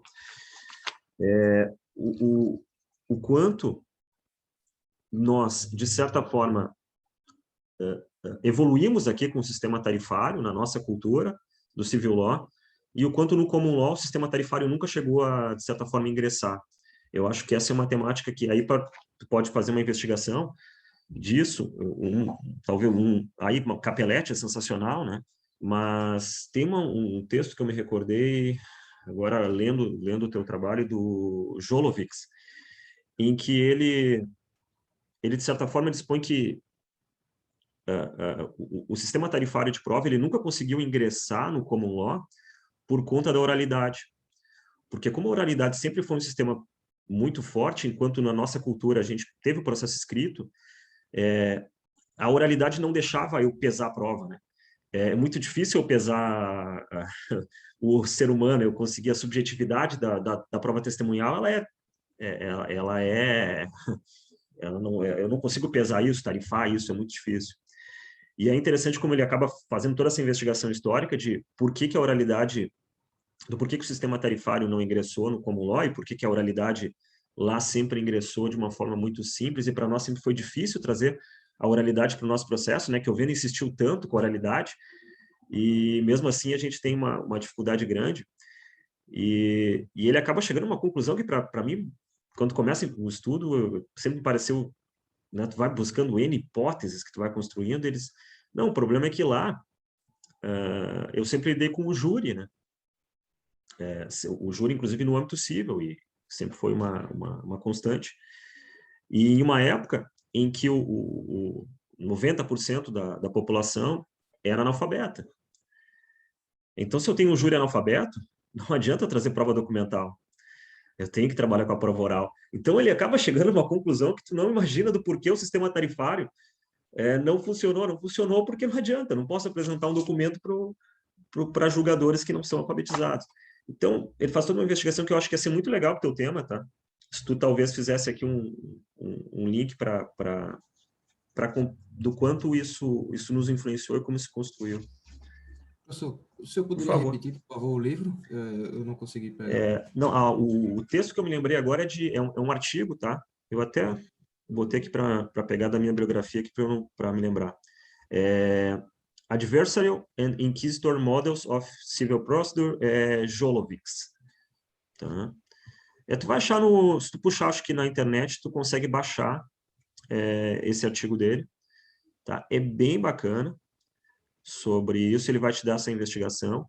E volto também à ideia de Capelletti é o melhor autor, né, para também puxar essa perspectiva.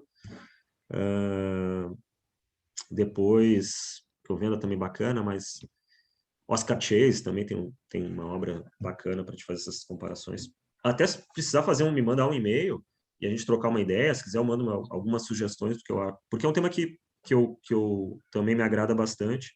Eventualmente tem algumas coisas que eu possa ajudar em bibliografia e eu fico completamente à disposição, tá? Muito obrigado, professor. E reitero aqui meus parabéns. Na sequência aqui, né, o professor José Eduardo e a Caroline. Também me agradou muito o trabalho, fiquei instigado aqui também. Tá? Formalmente, uma pequena observação, só ali a primeira citação sobre Bentham, que ficou ali em autor data. Tá? E aí e as demais ficaram as citações em rodapé. Então, só para manter aqui manter uma única ideia, e a ideia do edital é realmente de rodapé, tá? Mas é uma pequena observação só. E gostei muito porque é uma temática que eu também não tinha visto ainda sobre a perspectiva da Corte Interamericana de Direitos Humanos. Então, me agradou bastante também. E confesso que aqui eu mais aprendi do que talvez possa efetivamente auxiliar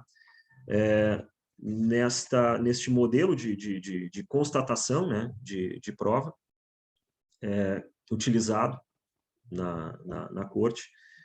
E acho que seria um tema excelente para a gente talvez ver uma análise criteriosa da jurisprudência da corte e talvez a gente poder efetivamente, a partir porque é sempre um trabalho árduo, né, e às vezes no direito pouco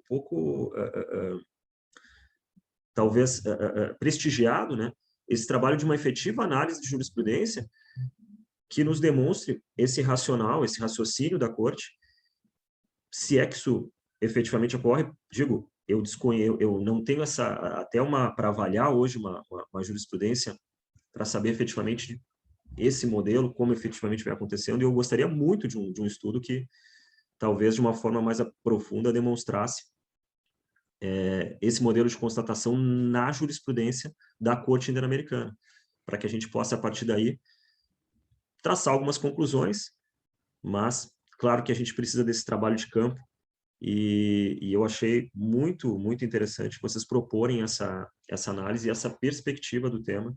Fiquei muito curioso até com uma evolução da pesquisa.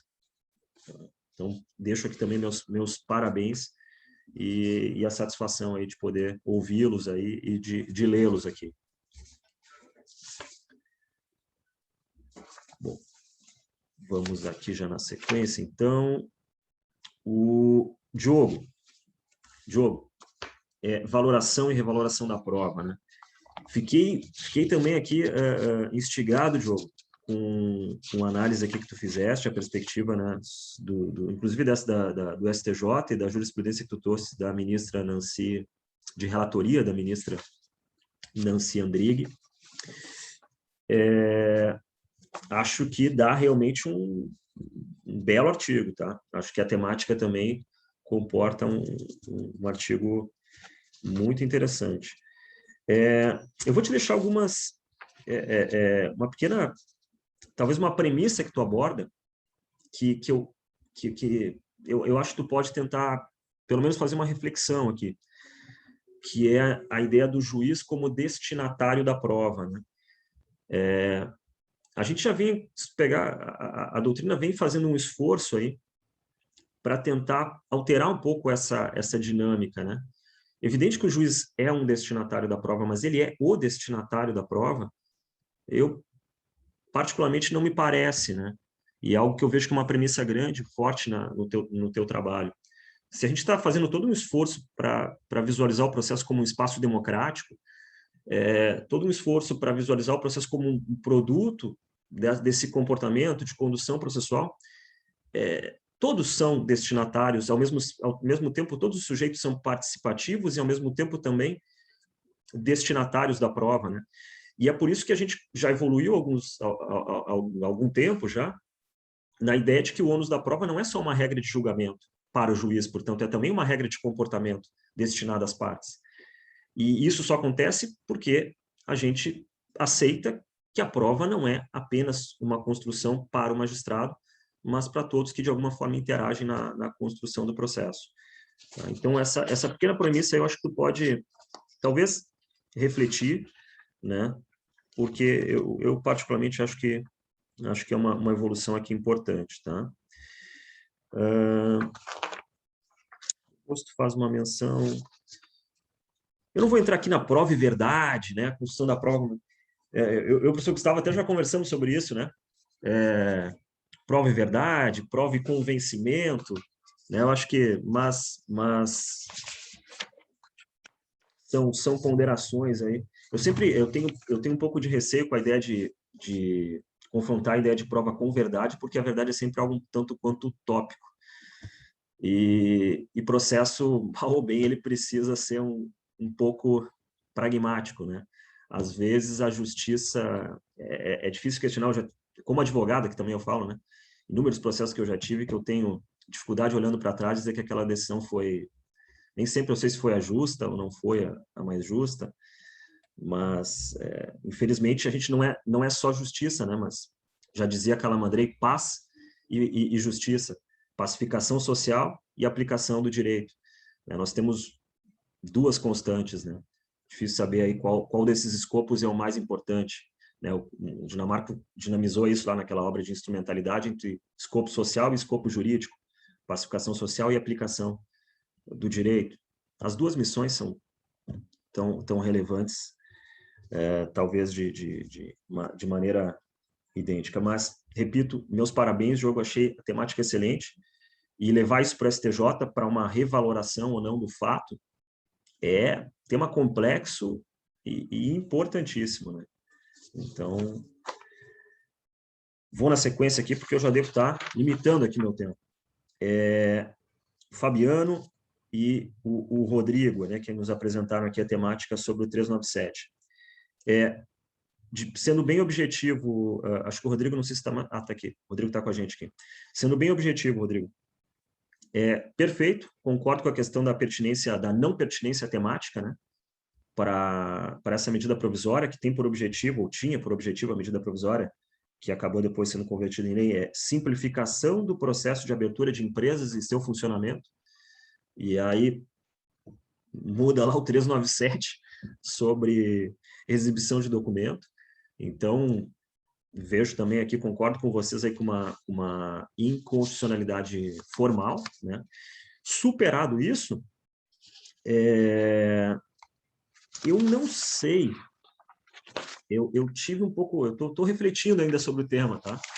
Mas eu não consegui visualizar propriamente uma influência do Discovery na substituição da ideia de individualização pela descrição. Eu não sei se para mim não ficou muito claro, não sei se tu gostaria de especificamente aqui fazer uma ponderação, mas eu não consegui visualizar essa influência do Discovery na ideia de individualizar ou descrever, né? Por que essa... Eu não sei se tu puder até me... Bom, a nossa perspectiva, né, é que assim, ele troca a individuação lá no inciso, na redação antiga, para a descrição. E além disso, além dessa descrição ser um panorama maior, assim, ele trabalha a categoria de documentos ou coisa, que antes era necessário especificar direitinho ali, delimitar certo o documento ou a coisa. E aí, essa perspectiva, assim, já é uma mudança, uma ampliação, a gente já analisa, assim. Depois, quando a gente olha e observa a produção antecipada de provas, eu acho que é aí que se encaixa mais ainda com o procedimento do Discovery, que o Discovery é aquele procedimento lá na Common Law que vai permitir que se peça a outra parte, né, na formação da lei de todos... Na antecipação de prova, perdão, na antecipação de prova eu fecho contigo. Então... agora o 397, por que ali é uma influência do Discovery? Então, porque no 397, com a redação do 397, vai possibilitar uma maior... como posso dizer? Uma maior...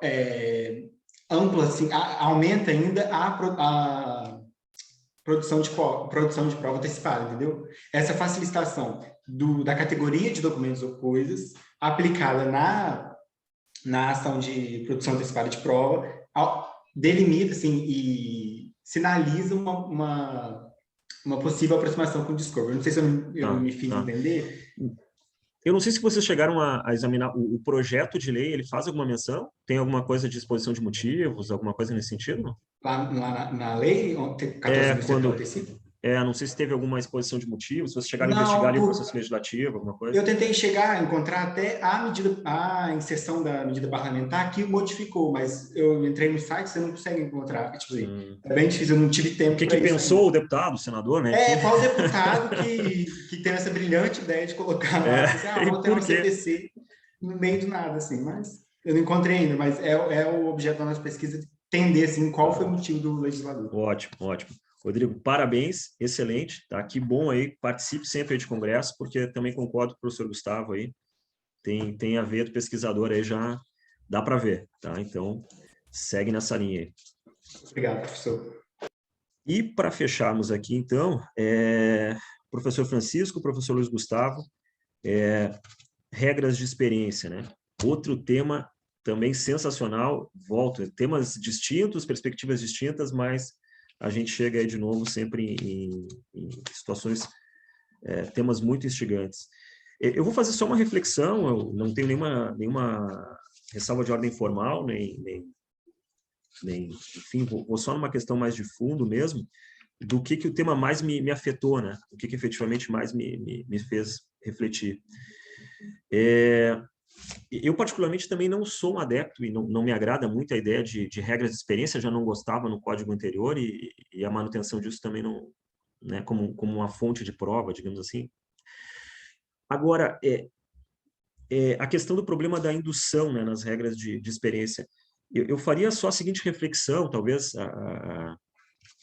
tentaria trazer aqui vocês para uma reflexão. Será que esse é o problema realmente da regra de experiência? Porque o método indutivo, isso é do magistrado, isso é do ser humano, eu diria até, né? A partir de qualquer prova, sei lá, prova testemunhal, a prova documental, eu vou fazer as minhas induções, as minhas conclusões.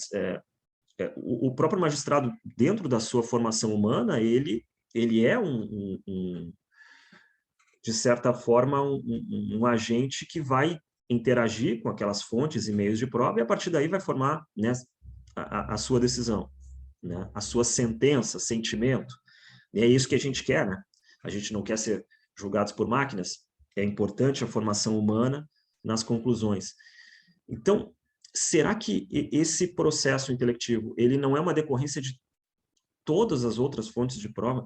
Será que talvez o problema da regra de experiência não fique ainda mais na questão de uma certa dupla subjetividade, porque eu tenho o processo da formação humana do juiz como intérprete, mas eu também tenho o fato de que já é um meio de prova que presume a própria formação humana dele, porque a regra de experiência dele é produto dele, o próprio juiz é um produto também da cultura, né? A gente costuma dizer que o direito é um produto da cultura, mas o juiz também no momento em que ele também lá tem o seu posicionamento político, social, o seu político religioso, político, econômico, ele também é um produto da cultura e, portanto, também... Será que não tem uma dupla subjetividade aqui? Porque a própria regra de experiência parte disso e, ao mesmo tempo, isso também passa por todas as minhas reflexões, as minhas induções, que também são subjetivas, também partem do meu subjetivismo. Eu não sei se é propriamente a indução, mas é o fato de eu permitir como fonte de prova essa experiência humana, essa experiência pessoal. Isso não deveria ser fonte de prova, porque eu fico sem nenhum controle objetivo. Mal ou bem, quando eu tenho a prova testemunhal, quando eu tenho a prova documental, eu sei que vai ter o agente humano ali naquela interpretação, mas pelo menos eu tenho alguma objetividade na fonte para fazer algum controle, porque processo, antes de mais nada, é controle, né? O direito processual serve a nos dar controle sobre quem julga. né, para que uma parte não tenha 10 dias para apelar e a outra 15, porque eu gostei mais da outra. Não dá para esquecer disso, né? Por mais que a gente queira um processo democrático, é importante que a gente saiba a regra do jogo. A regra do jogo tem que estar bem pronta. Então, eu fiz essa pequena reflexão lendo o texto de vocês, pensando, e queria até ouvi-los, né? Pode ser que eu esteja aqui, mas foi o que me afetou, né? Então, ao lê-los. Então, deixo aqui também para, enfim, comentários. Professor, esse tema realmente das regras de experiência, ele é bem complexo, né? A gente não acha também muito material, doutrina, e sempre tem um plano também filosófico aí por trás. Eu acredito também que não perpassa só pelo problema da indução, só que creio eu que a indução ela amplia esse grau de subjetividades, né? Igual o professor pontuou muito bem, né? Experiência humana não é fonte de prova. Hoje, até o livro que a professora Carolina recomendou, do professor Dierle, tem o professor Eduardo Fonseca Costa, eles têm trazido também um pouco de neurociência para dentro do direito, né? A questão dos vieses cognitivos. Então, também eu acho que é uma linha que pode se aprofundar nas regras de experiência, porque às vezes o juiz está achando que viu uma coisa, fez uma observação de um fato, mas o fato ocorreu de uma maneira totalmente diferente. E ele tem que lutar contra esses viés, contra a subjetividade, para poder tornar a decisão mais controlável, mais fiscalizável. Então, eu acho que tem também essa linha que complementa o problema da indução. Se o professor Francisco quiser complementar aí com alguma... Perfeito. Inclusive, eu confesso que atualmente são as leituras que têm mais me afetado. Eu li Kahneman há um tempo atrás, que eu não tinha lido ainda, e agora estou lendo bastante Taleb. Já li o Cisne Negro, então estou seguindo aqui as leituras aqui, para Iludido pelo Acaso também. Então, é interessante, são leituras que eu também confesso que estão me agradando bastante. O professor Mundinho entrou num campo que era exatamente o que eu estava pensando. A indução, ela compõe o rol dessa problemática das regras de experiência. O professor Guilherme observou bem, a gente precisa ter um controle objetivo disso daí. Você vai tratar de regras de experiência, uma reflexão que eu faço, vamos pegar um juiz com 25 anos, né? Se formou com 22, já foi aprovado num concurso, passou pelo período ali, né?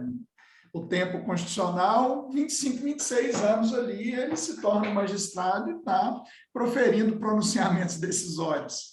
E aí, será que dá para a gente trabalhar nesse campo enfim, pelo senso comum, né? É claro que como a gente estrutura a nossa pesquisa também pelo racionalismo crítico e objetivo de Karl Popper, é claro que nós vamos ter muitos problemas aqui nesse enfrentamento do subjetivismo. Talvez é um dos grandes problemas que nós que estudamos direito processual hoje enfrentamos, né? Até porque se temos sim esse comprometimento com o Estado democrático de direito, né? De uma decisão legitimada pelo devido processo legal, de fato, eu compartilho com o professor Guilherme esse mesmo incômodo. É uma temática que precisa ser muito estudada. O Mundinho, ele levantou uma questão, quando nós iniciamos essas pesquisas propriamente em relação a esse artigo, nós temos pouca literatura. Temos alguns juristas portugueses que estão escrevendo sobre isso, encontramos alguma coisa aqui no Brasil também, mas veja que é um subtema dentro do próprio direito probatório, que precisa de maior investigação. Então, eu digo para o senhor, professor, que a gente precisa percorrer um itinerário muito longo ainda para poder enfrentar isso daí. Mas eu te agradeço imensamente pelas observações e são incômodos com os quais a gente compartilha também. Nós que agradecemos. Bom, então vamos passar aqui para as nossas avaliações. Eu acho que a gente poderia ficar por aqui, o Gustavo.